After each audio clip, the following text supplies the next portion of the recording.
Sometimes karma doesn't need to wait, it just needs a perfect parking spot and impeccable timing. Marcus Washington adjusted his tie one final time before pulling his gleaming black Jeep Grand Cherokee into the parking space marked reserved for Chief of Police. The morning sun had barely risen over the horizon, casting long shadows across the nearly empty police station parking lot.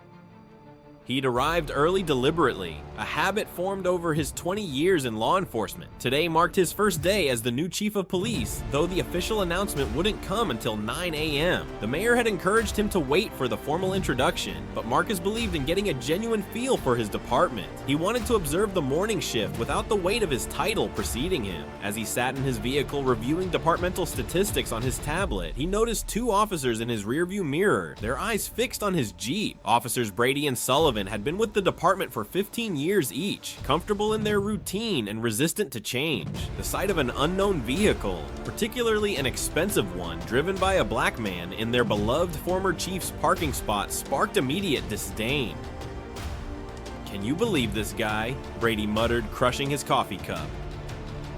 "These people think they can park anywhere they want." Sullivan smirked, twirling his keys around his finger. "Maybe we should teach him about respecting police property." Without hesitation, they began their approach, deliberately dragging their keys along the Jeep's pristine black paint as they circled the vehicle. Marcus remained perfectly still inside, his phone carefully recording their every move. Years of experience had taught him to document everything, and this moment would prove invaluable in the changes he planned to implement. The pivotal moment arrived as Officer Brady's knuckles made contact with Marcus's tinted window, his face contorted into what could only be described as a practiced sneer. Inside the vehicle, Marcus took a final deep breath, drawing upon 2 decades of law enforcement experience to maintain his composure. He methodically gathered his leather portfolio, badge, and credentials, each movement deliberate and unhurried. This wasn't just about confronting 2 officers, it was about setting the tone for his entire tenure as chief. As Marcus emerged from his Jeep, the effect was immediate and electric. His 6 feet 2 inches frame, adorned in a perfectly tailored charcoal gray suit, seemed to unfold forever from the driver's seat. Both officers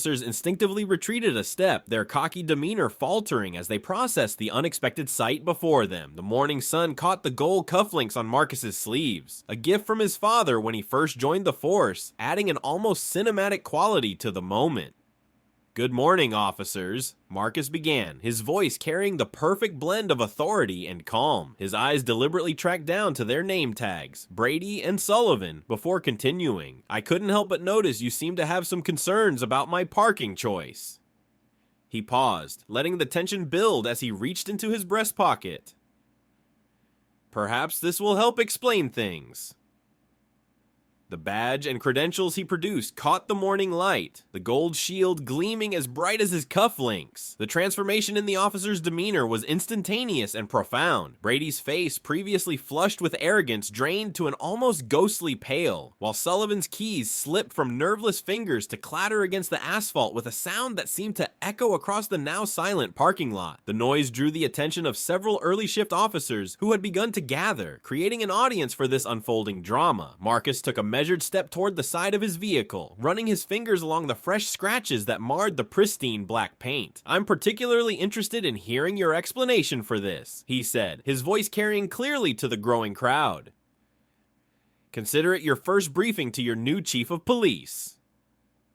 He pulled out his phone, displaying the video he'd recorded of their entire approach and actions. "And yes, I have documented everything. Now shall we step into my office to discuss department policies regarding vandalism and professional conduct?" The gathered officers shifted uncomfortably, some averting their eyes, others watching with a mix of shock and grudging respect. This singular moment would later be remembered as the exact second when the old guard began to crumble, and a new era of accountability took root in the department. Brady and Sullivan stood frozen, their careers flashing before their eyes, as Marcus gestured toward the station entrance. Their walk of shame across the parking lot would become department legend, the day when prejudice and power met their match in the form of a man who turned their misconduct into a masterclass in leadership. The news of the morning's incident spread through the police station like wildfire, creating a buzz of activity that was impossible to ignore. Officers huddled in corners, discussing the events in hushed tones, while administrative staff worked frantically to process the unexpected situation. Within an hour, Mayor Thompson had arrived at the station, his face flushed with a mixture of fury and embarrassment. However, his anger quickly transformed into admiration when he witnessed Marcus's composed handling of the situation. In his newly appointed office, Marcus sat behind the large mahogany desk, his presence filling the room with an air of quiet authority. The walls, still adorned with his predecessor's achievements, would soon tell a different story. Before him stood officers Brady and Sullivan, their earlier bravado completely evaporated, replaced by a nervous energy that had them shifting their weight from foot to foot. The morning sun filtered through the Venetian blinds, casting striped shadows across their faces that seemed to symbolize the bars of their own making. Marcus leaned forward, his fingers interlaced on the desk. "What happened this morning," he began, his voice steady and measured, "is exactly why I was brought into this department. The mayor and city council didn't just want a new chief, they wanted transformation." He let his words hang in the air for a moment before continuing. "Now, you've provided me with a perfect teaching opportunity, though I doubt that was your intention." The chief then laid out their options with surgical precision. The first choice, immediate resignation, would mean walking away with their records relatively intact, though the incident would be formally documented. The second option, which Marcus presented with particular emphasis, was to become an integral part of the department's new comprehensive bias training program. This wasn't just about attending sessions, they would help develop the curriculum, share their story, and help others understand how deeply rooted prejudices could corrupt police work. What made Marcus's approach particularly masterful was his understanding that true departmental change couldn't come from simply removing problematic officers. The real transformation would come from converting those who had displayed bias into champions of reform. It was a bold strategy, one that raised eyebrows among some senior officers, but Marcus stood firm in his conviction. The tension in the office was palpable as Brady and Sullivan exchanged glances. Their choice of the second option, to participate in the training program, came as a surprise to some, but Marcus had calculated correctly. He understood that beneath their morning's display of prejudice lay careers that could still be salvaged and redirected toward positive change. By the end of that first day, Marcus had already begun drafting the framework for the new training program. His office became a hub of activity as he consulted with HR specialists, diversity trainers, and community leaders. The keyed Jeep, which he purposefully left unrepaired for the time being, became a talking point throughout the department. Every scratch told a story, and every officer who passed it in the parking lot received a daily reminder about accountability and consequences. The mayor's initial concerns about potential media backlash were skillfully addressed by Marcus's transparent approach to the incident. Rather than trying to bury the story, he used it as a launching pad for discussing broader issues of police reform and accountability. This approach would later be praised by city officials and community leaders alike as an example of turning a potential crisis into an opportunity for genuine progress. The transformation of the police department over the following months became a case study in effective leadership and institutional change. Marcus's decision to keep his keyed Jeep unrepaired for an entire year proved to be a masterstroke in psychological impact. Every morning as officers arrived for their shifts, the damaged vehicle stood as a silent but powerful reminder of the consequences of prejudice and the importance of professional conduct. Some officers initially nicknamed it the conscience in the parking lot, a term that stuck and eventually made its way into police academy training materials. Officers Brady and Sullivan, once symbols of the department's old guard, underwent a remarkable metamorphosis. Their journey from perpetrators to advocates of change wasn't smooth. There were moments of resistance, uncomfortable self-reflection, and difficult conversations. However, their first-hand experience with confronting their own biases made their testimonies particularly powerful. During training sessions, they would stand before their fellow officers, recounting that fateful morning with a rawness and honesty that couldn't be ignored. Their story became more than just a cautionary tale. It evolved into a testament to the possibility of genuine change. The ripple effects of Marcus's leadership extended far beyond the department's walls. Other police precincts across the country began reaching out, intrigued by the success of what became known as the Washington method of police reform. Marcus developed a comprehensive program that combined practical training with personal accountability. The curriculum included everything from implicit bias recognition to community engagement strategies stories, all built around the central principle that real change starts with individual accountability. The department's statistics told their own story. Over the course of the year, civilian complaints dropped by 40%, community engagement scores soared, and officer retention rates improved significantly. The most telling change, however, was in the department's culture. The once common break room jokes about minorities disappeared. Officers began actively calling out questionable behavior among their peers. The blue wall of silence began to crumble, replaced by a new understanding that true loyalty to the badge meant holding one another accountable. When Marcus finally decided to repaint his Jeep, he turned it into a departmental event. Officers who had completed the new training program each added their signatures to the vehicle before it was restored, transforming the scratches from symbols of prejudice into marks of progress. The local news covered the event, and the image of officers of all backgrounds coming together to literally leave their mark on change became a powerful symbol of the department's transformation.